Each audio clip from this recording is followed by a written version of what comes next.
potential difference? It is the work done in carrying a charge between the 2 points, or we can say that a moving a charge between the 2 points in the electric field of a given charge. Let us consider this is the given charge Q and this is its electric field. So we consider point A and a B. So when we move a charge from A to B, then some work is to be done. That work is equal to the difference of potential between these 2 points, VB minus VA and into Q. So हम यहां से कह सकते हैं W divide by Q is equal to हमारे पास क्या हुआ, VB minus VA and W by Q क्या होता है, पोटेंशियल V हमारे पास होगा VB माइनस VA.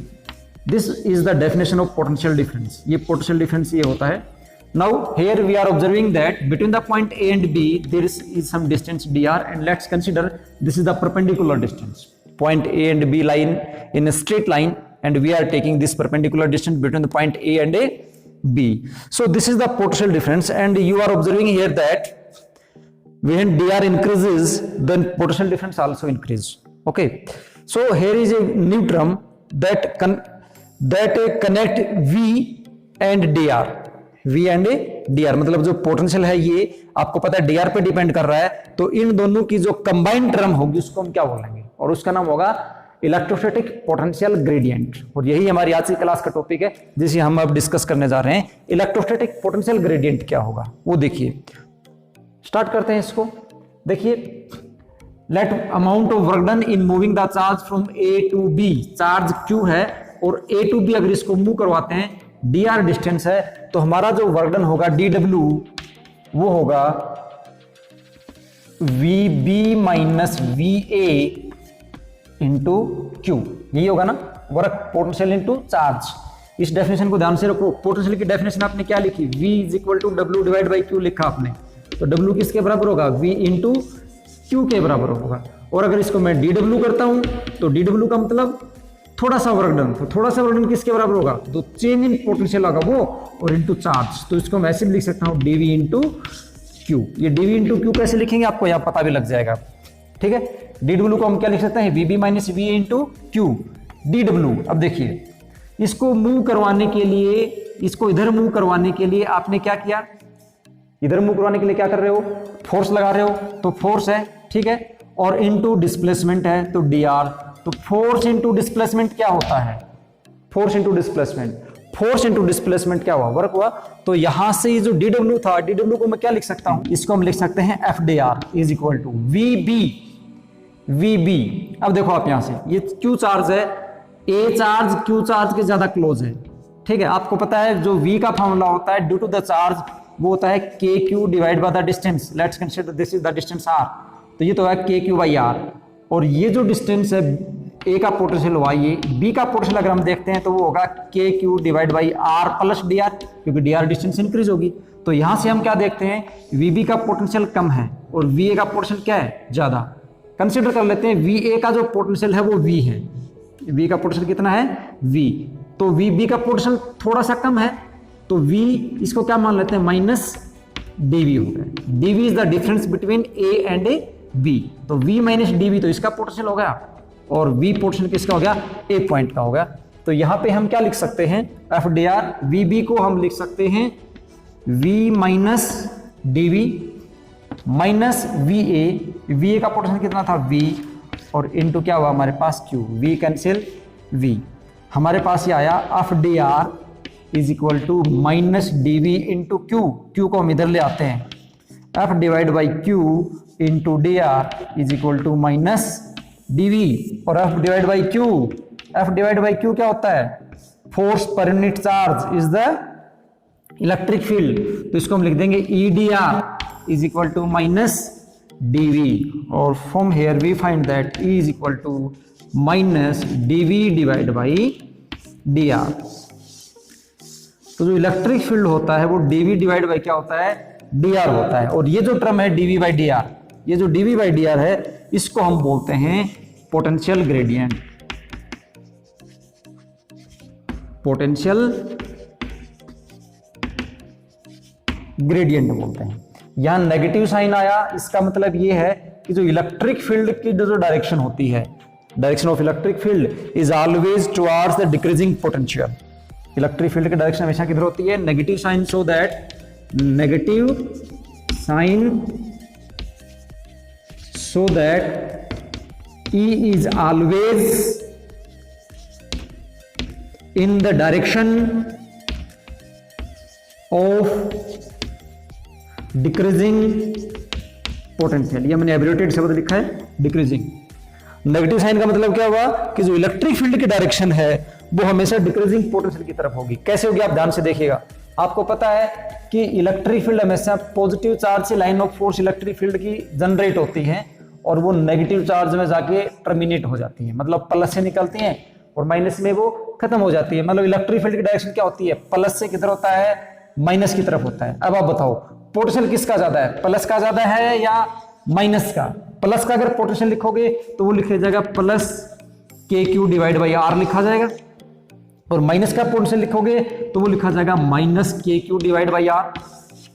कोई भी एक इक्वल डिस्टेंस ले लेते हैं किसी चार्ज से, दोनों की सपोज करो ये है, यहां भी आर डिस्टेंस है और यहां भी आर डिस्टेंस है, दोनों आर डिस्टेंस है। तो यहां पोटेंशियल अगर मैं इसके कारण देखूंगा तो क्या आएगा? प्लस के क्यू बाई आर, और अगर इसके कारण देखेंगे क्या आएगा? माइनस के क्यू बाई आर। ज्यादा पोटेंशियल किसका है? ज्यादा पोटेंशियल किसका होगा? प्लस वाला होगा ऑब्वियसली। तो प्लस का पोटेंशियल ज्यादा है, तो इसका मतलब क्या हुआ कि पोटेंशियल माइनस की तरफ जाते हैं तो डिक्रीज होता है, पोटेंशियल माइनस की तरफ डिक्रीज हो जाता है। और लाइन ऑफ फोर्स भी क्या करते हैं? माइनस की तरफ चलते हैं। इसका मतलब क्या हुआ? ये ज्यादा पोटेंशियल था, ये कम पोटेंशियल था, तो लाइन ऑफ फोर्स की डायरेक्शन हुई टुवर्ड्स द डिक्रीजिंग पोटेंशियल। ये higher potential to lower potential move कर रही है।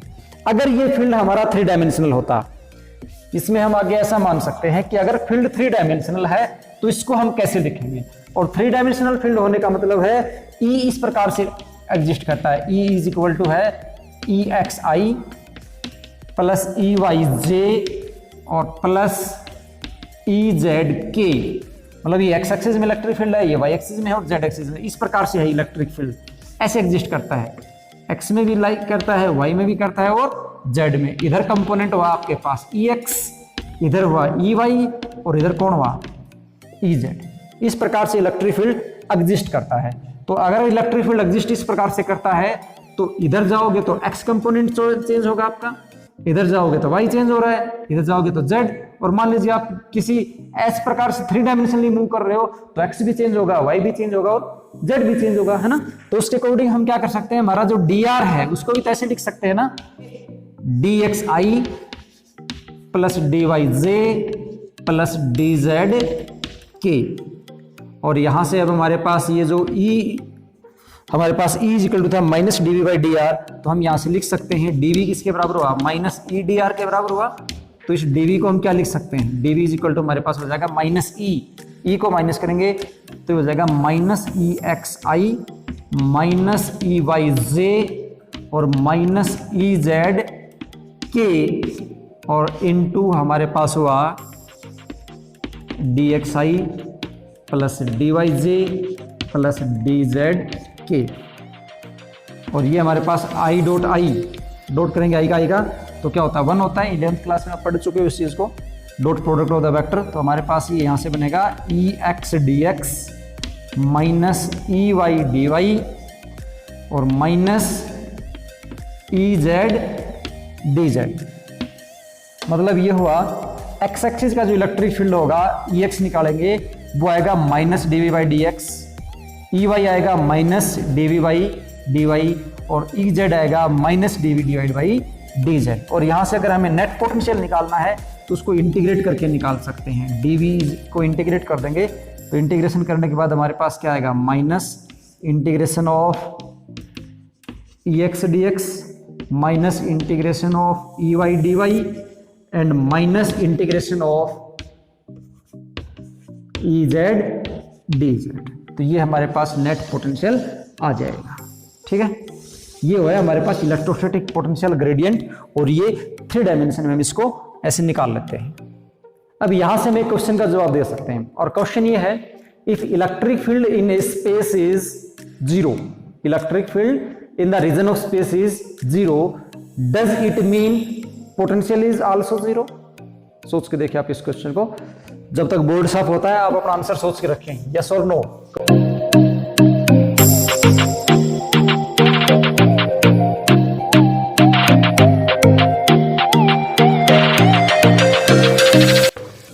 ठीक है, तो आंसर सोच लिया आपने, क्या आंसर आया आपने कॉपी में लिख के रखा होगा। देखिए क्वेश्चन ये था, if E is equal to 0 then V is equal to 0, yes or no, yes or no। अगर किसी पॉइंट पे E 0 है, इसका मतलब क्या वहां पे V भी 0 होगा। ऐसा एक पॉइंट हमने पीछे भी डिस्कस किया था, फिर से मैं आपको रिमाइंड करवा रहा हूं। एक क्वेश्चन हमारे पास ऐसा आया था कि कोई पॉइंट है, जैसे ये पॉइंट है, इस पॉइंट पे V is equal to 0 है, does it mean E is also equal to 0? If not, write an example, write an example। ये क्वेश्चन हम पीछे डिस्कस कर चुके हैं। और ये कैसे आंसर आएगा कि अगर पोटेंशियल किसी पॉइंट पे 0 है तो क्या वहां पे इलेक्ट्रिक फील्ड भी 0 होगा, और अगर ऐसा है तो एग्जांपल दीजिए, ऐसा नहीं है तो एग्जांपल दीजिए। तो हमने क्या देखा था इस क्वेश्चन में, जैसे हमारे पास डाइपोल होता है, ये पॉजिटिव चार्ज डाइपोल का और ये नेगेटिव चार्ज डाइपोल का, ये डाइपोल का सेंटर है। ये जो सेंटर का पॉइंट होता है डाइपोल का, यहां पे अगर आप V की वैल्यू देखते हो तो 0 आता है। क्यों? क्योंकि ये डिस्टेंस भी A है, ये डिस्टेंस भी A है। यहां पे इसके कारण पोटेंशियल कितना हो जाएगा, plus KQ divide by A। इसके कारण यहां पोटेंशियल बना minus KQ divide by A, दोनों का सम करोगे तो 0 आ जाएगा। बट आपने देखा था यहाँ पे जो इलेक्ट्रिक फील्ड होता है वो 2KQ डिवाइडेड बाई A होता है, क्योंकि इलेक्ट्रिक फील्ड कैसी क्वांटिटी है, वेक्टर क्वांटिटी है, तो वेक्टर के अकॉर्डिंग ऐड होगी वो, है ना। तो यहां पे हमने देखा कि किसी पॉइंट पे अगर पोटेंशियल 0 है तो उसका मतलब ये नहीं है कि इलेक्ट्रिक फील्ड भी 0 होगा, जरूरी नहीं है, इलेक्ट्रिक फील्ड 0 होना जरूरी नहीं है। एग्जांपल क्या है, at the centre of the dipole. Okay, आज का हमारा जो नया क्वेश्चन बना वो ये बना कि अगर इस किसी क्वेश्चन को मैं रिवर्स कर देता हूं, किसी पॉइंट पे इलेक्ट्रिक फील्ड 0 है तो क्या वहां पे नेसेसरली पोटेंशियल 0 होगा, और अगर हाँ तो क्यों, ना तो क्यों। कोई एग्जांपल से स्पष्ट कीजिए आप। तो देखिए कैसे करेंगे, हमने अभी भी पढ़ा कि जो इलेक्ट्रिक फील्ड E होता है वो होता है minus dV divided by dr, जिसको हम पोटेंशियल ग्रेडियंट बोलते हैं। यहां से एक इंटरेस्टिंग क्वेश्चन और भी बनता है, ध्यान से देखिए। dV की यूनिट क्या होती है, dV की यूनिट क्या होती है, dV मतलब चेंज इन पोटेंशियल है, और पोटेंशियल की यूनिट क्या होती है, वोल्ट, डिवाइड बाई dr क्या है, डिस्टेंस, डिस्टेंस यूनिट क्या होती है, मीटर। तो इलेक्ट्रिक फील्ड की आपके पास एक नई यूनिट और मिल गई, क्या, volt divided by metre, volt per metre. क्या यूनिट मिली हमें, volt per metre. Electric field की एक यूनिट आपने पहले भी पढ़ी थी, क्या यूनिट थी, एक बार मैं इसको साइड करके आपको थोड़ा सा और बताता हूं, ध्यान रखना इसको। इलेक्ट्रिक फील्ड की एक यूनिट पढ़ी आपने, जो स्टार्टिंग का स्टैंडर्ड फॉर्मूला था F डिवाइड बाई Q, उससे आपने यूनिट पढ़ी न्यूटन पर कूलम, ठीक है। दूसरी यूनिट आपके पास अभी इलेक्ट्रिक फील्ड की ये आ गई कि dV डिवाइड बाई dr होता है, मैग्नीट्यूड में ले लेते हैं, तो ये आपके पास आया वोल्ट पर मीटर। तो यहां तक हम क्या देखते हैं, इलेक्ट्रिक फील्ड के हमारे पास दो यूनिट आ गई, एक तो आ गई न्यूटन पर कूलम और एक क्या आई, वोल्ट पर मीटर, ठीक है। अब इधर आओ, E is equal to dV by dr है, इसको रीअरेंज करके हम ऐसे लिख दें, E dr is equal to minus dV, लिख सकते हैं ना। अब क्वेश्चन में क्या बोलता है, इलेक्ट्रिक फील्ड 0 है, E को अगर हम 0 करते हैं तो 0 is equal to minus dV आया, और हम क्या कह सकते हैं, dV इज इक्वल टू 0, ठीक है। What is the dV, dV is change in potential, dV is the change in potential. तो इसको मैं ऐसे लिख दूं, VA माइनस VB और VB माइनस VA।